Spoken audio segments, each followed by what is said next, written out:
Sa nakaraang video, na-reveal na may plano pala ang bida sa kanyang banquet para tumatak siya sa kanyang ama na isang hari. Dahil sa ginawa niya, nalaman ng hari ang di patas na allocation ng budget. Pinagsabihan nito ang reyna sa harap ng mga bisita at pinaayos ang problema. Hindi nagtagal, nahanap na daw ang salarin at pinugutan ito. Pero nang may bumisita kina Lady Livana, nalaman natin kay Lady Finelia na binayaran pala sila ng reyna. Ibinigay nito ang pera sa kanya pero hindi naman ito tinanggap ng ina ni Errol at ni-reveal na alam niya daw kung sino talaga ang may sala sa nangyari. Dito nalaman natin na dati palang maid ng reyna si Lady Livana kaya tila gano'n na lang ang pagkamuhi nito sa kanya. Iniisip daw ni Lady Livana noon na di talaga maiiwasan yun. Pero ngayon daw na nandyan na ang kanyang anak na si Errol, hindi niya raw hahayaan ang reyna na gawin kung ano lang ang gusto nito. Sinabi naman nitong nais niya daw maging close kay Lady Finelia na ikinagulat naman niya. Nag-agree sila na someday kapag sila ay na-corner, kailangan nila ng malalapitan. So napaisip naman si Errol dahil alam na pala ng nanay niya ang lahat-lahat tungkol sa hidwaan sa pagitan ng reyna at mga royals pati na sa kanilang mag-ina. Sino daw kaya ang magiging threat simula ngayon? Dapat daw kaya siyang maghanda para sa kakaharapin nilang problema. Bigla namang inakyat ni Kainia ang crib nito at pinanggigilan na naman niya ang batang prinsipe. Habang nilalamutak nito ang mukha niya, hindi naman maintindihan ni Errol bakit nito ginagawa sa kanya yun gayong hindi naman siya laruan. Nang makita ni China iyon, napatakbo siya sa crib kaya naman sa isip ni Errol ay tutulungan siya nito. Pero instead, nakigatong pa ito at sinabing napakakayat daw talaga ng prinsipe. Inaya niya ang prinsesa na dalasan ang pagdalaw doon at nagulat naman ang prinsipe sa suggestion nito. Lumipas na ang ilang buwan at 2.5 years old na si Errol. Napaisip ito na unting buwan na lang at magiging 3 na siya. Napakabilis daw talaga ng panahon.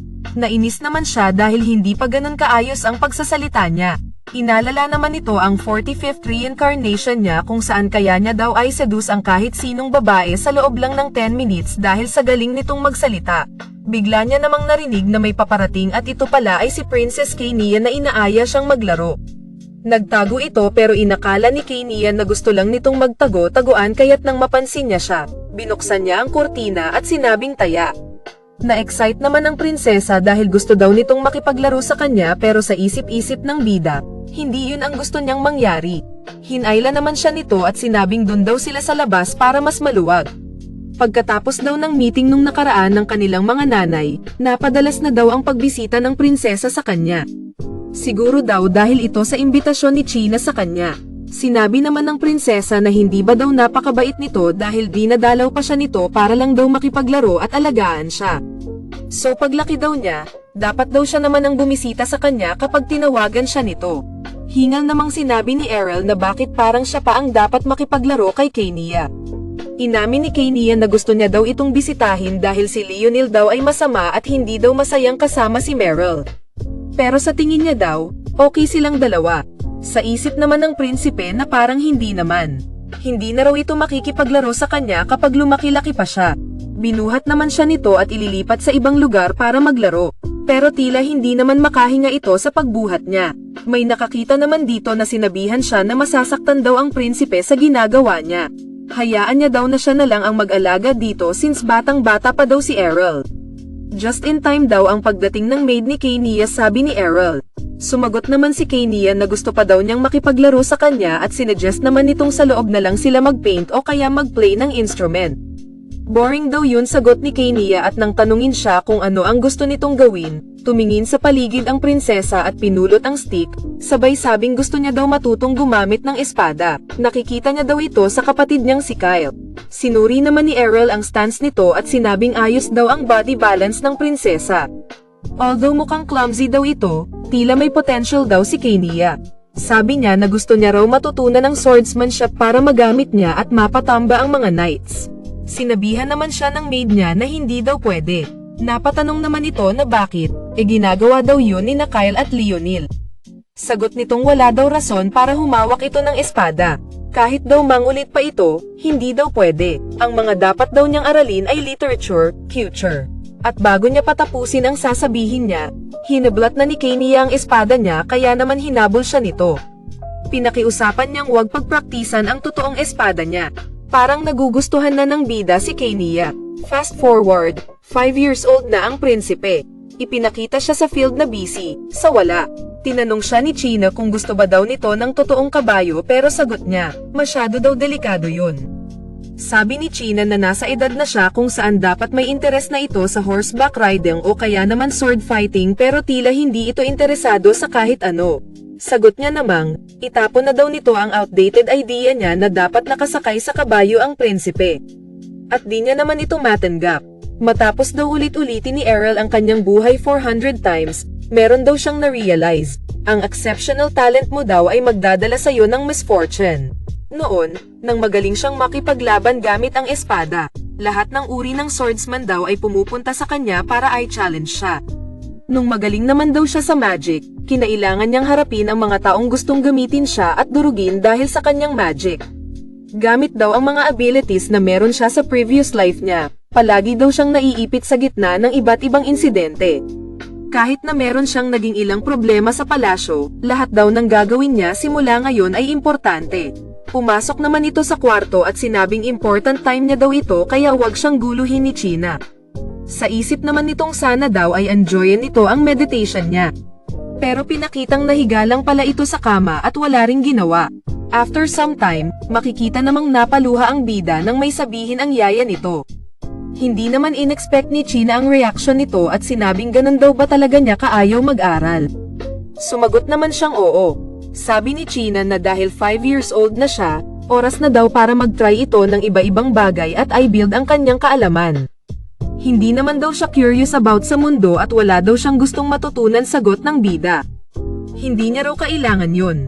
Nagulat naman siya nang sabihin ni China na tunog marami na daw itong pinagdaanan sa buhay. Sinabi niya naman, hindi niya daw ito kasalanan. Sa isip niya, nag-work hard na daw siya 100 times. For once, gusto niya sanang mabuhay lang muna as he wants. Pero sagot ni China, batay sa royal law, kailangan na nitong mag-aral sa edad na 5. Ipinakita naman nito ang basic books na kakailanganin niya. At hindi makapaniwala si Errol doon. Kinuha niya ang isang libro na sabi niya ay magiging useful daw. Dahil pwedeng paikot-ikotin. Pero sinabi ni China na dapat niyang itong basahin, hindi paglaruan. Ang mga ordinaryong bata daw gustong makabasa pero wala silang mga libro. Gayunpaman, wala itong paki at gumawa lang ng bahay gamit ang libro. Sinabihan naman siyang dapat nitong alagaan ang mga libro. Pinaupo niya na ito pero, naglupasay ang bida at paulit-ulit na sinabing ayaw niya daw mag-aral. Bigla naman bumukas ang pinto at pumasok si Lady Livana, so no choice siya kundi itigil ang pagmamatigas. Kaya naman dumiretso na sila sa library. Sinabi nitong, alam niya na gusto siyang mag-aral ng ina pero tuwing sinusubukan niya daw magdagdag kaalaman, mas lalong napapahamak ang mga tao sa paligid nito. Kasi the more na ang anak ng concubine na merong dugong bughaw ay magpakita ng talent, siguradong marami daw ang gustong patayin siya. Unfair man daw pakinggan pero, bawat tao daw at may nakahanda ng destiny simula pagkapanganak. At ngayon, ang destiny niya daw ay piametics lang para sa ikabubuti ng lahat. Sabi naman ni China, na kung gagalingan daw nito ang pag-aaral at makakakuha ng compliments, magiging masaya daw ang lahat. Napaisip naman siya sa sinabi nito. Dapat daw tigilan niya na ang pagsasabi nun dahil malulungkot daw si Lady Livana kapag pinagpatuloy niya ito. Dahil doon, naing-anyo na siyang mag-aral para sa kanyang ina. Pero hindi daw ang swordsmanship dahil ayaw niyang mamatay sa espada. Ayaw niya din ng magic, dahil ang dami daw naiinggit doon. So napaisip siya ano kaya ang pwede niyang gawin sa hinaharap. Matapos ang ilang araw, nagulat ang bida dahil may dumating na mage galing sa Magic Tower. Sabi ni China na ito daw ay susukitin ang mana na meron siya. Kung nabibiyayaan daw ito ng mana, then, mag-aaral ito nang may kinalaman sa magic.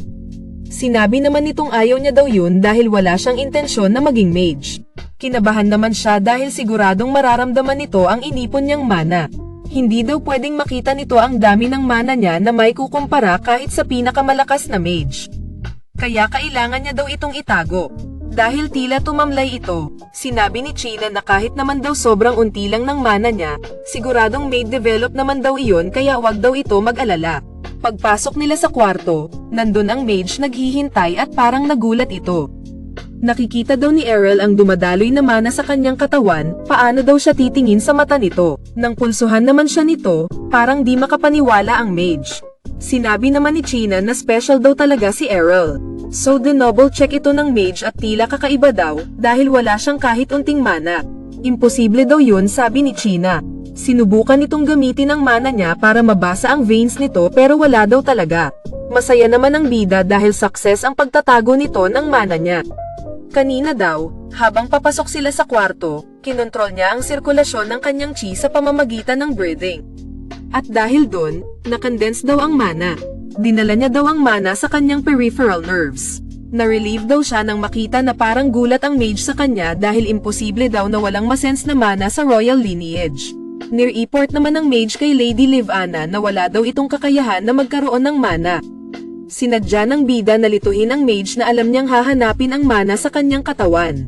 Dagdag nitong sa commoners daw, nakakadetect ang mage ng small amount ng mana pero sa prinsipe daw, wala kahit ano. Napaisip naman si Errol na nasobrahan naman ata ang ginawa niyang pagtago. Sinabi ni Lady Livana na ibig sabihin nito hindi pwedeng maging mage ang anak niya. Parang nalungkot naman ang bida pero wala daw ibang paraan, kailangan daw malaman ng lahat na incompetent na anak siya na hindi man lang kayang magkaroon ng mana.